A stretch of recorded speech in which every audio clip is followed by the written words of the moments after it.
Loja e vërtet ka filluar gjatë javës që po e lëm pas. Ama loj si kjo nuk ishim par as në 2 edicionet e kaluara të Big Brother VIP Kosova.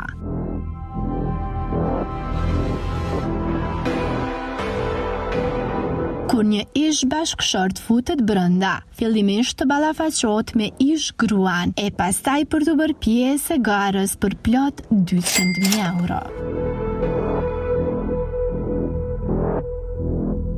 Nus fizik, pse ke mujt. Kur që ma E po ky rast ndodhi të hënën e datës 4 nëntor. Ku Atilla Kardesh u bë banor në shtëpinë më të famshme në vend, duke shkaktuar polemika të shumta. Mediat aluduan ditë më parë për hyrjen e tij, por askush nuk e besoi që një person që ishte i dënuar si dënues do të kishte guximin të bëhej pjesë kësaj loja.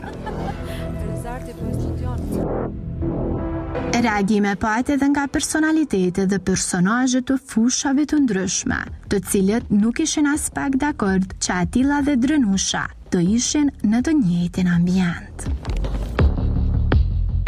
Mund të komentojmë kohën. E për më tepër kur e dim që rreth 8 muaj më parë, ishmisi kosovar doli në emisione duke raportuar dhunën fizike dhe psikologjike që ja ka bërë bashkëshorti, me të cilën ishte martuar prej 10 vitësh. Ata kishin 2 fëmijë e jetonin në Suedi.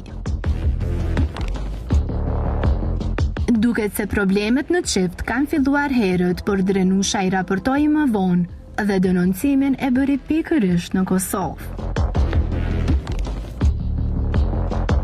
Pas këtyre intervistave dhe Kardesh e tha versionin e tij duke mohuar akuzat që Latifi i ka thënë. I njëjti nuk e pati as pak problem të hedhë kunja për konkurrentën e Bigut.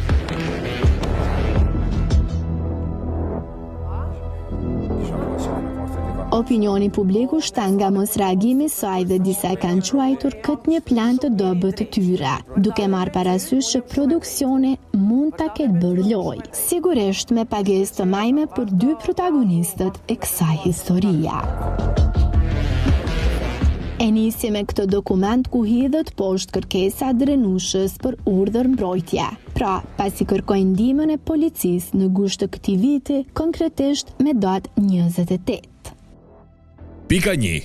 Refuzohet në tërësi e pabazuar kërkesa për urdhër mbrojtje e palës së mbrojtur Drenusha Latifi ndaj palës përgjegjëse Atilla Kardesh, me të cilën ka kërkuar që të caktohet masa mbrojtëse e ndalimit të ushtrimit të dhunës, masa mbrojtëse e ndalimit të shqetësimit palës së mbrojtur, masa mbrojtëse e ndalimit të afrimit palës së mbrojtur në distancë prej 50 metra personalisht nga pala e mbrojtur, 50 metra në ambiente publike, si dhe 50 metra nga adresa e saj banimit, masa mbrojtëse e caktimit të përkohshëm të kujdestarisë për fëmijët e përbashkët të mitur, si dhe masa mbrojtëse e caktimit të mbajtjes financiare për palën e mbrojtur. Pika 2. Ky aktvendim, përveç palës ndërgjyqëse, t'i dërgohet qendrës për punë sociale në Fushë Kosovë dhe stacionit policor në Fushë Kosovë. Kthit tek personat e tjerë. Grupi ndërministror për mbrojtjen dhe parandalimin e dhunës ndaj grave dhe dhunës në familje kërkon të ndërmerren veprime urgjente. 1. Vendimin për largimin nga emisioni, show televiziv Big Brother, personin e denoncuar për dhunë në familje, Atilla Kardesh. 2. Ndërmarrjen e masave nga Komisioni i Pavarur i Mediave në raport me këtë vendim skandaloz të televizionit Klan Kosova. 3. Vlerësimin e përgjithshëm të përmbajtjeve të emisioneve në Kosovë në raport me raportimin e ndjeshëm gjinor, riviktimizimin e viktimave të dhunës dhe e presionin psikologjik që u shkaktohet viktimave të dhunës.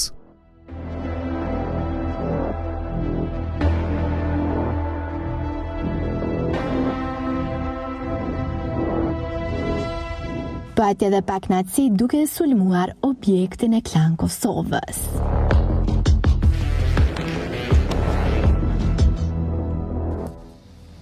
Kjo u arrit Atilla u largua dhe për ta bërë këtë zgjodhi një metodë krejtësisht ndryshe, duke ironizuar me disa nga banorët e përcjell mesazhet që kushdo të ketë vesh do i kuptoj. E në gjuhën popullore në themi, kofsh bektesh e merr vesh. Ndiqni këtë moment ku ai shpreh qartë mendimin që ka për afrimin e Rezit me Drenushën, duke pa që aktori ka shpreh një lloj pëlqimi për banorën. Ju takova të gjithëve, edhe ty Rezi, nga mirë, ta kesh parasysh se është një nën, i ka 2 fëmijë jashtë, me respekte, s'ka të bon kjo kur gjë hiq. Për disa kjo fjali u perceptua si kërcënim, e për ish bashkëshortën e tij ishte fare mesazhi qartë që jashtë nuk po duket mirë, duke qëndruar në hijen e konkurrentit. Veleancat nuk po mungojnë për as momentet e këndshme mes të ashtu quajtura çifte. Arion, Diana, Leila, Leo, si dhe Ana Kevin. Se çka do të ndodhë më tutje, Zoom do t'ju informoj në epizodat në vazhdim.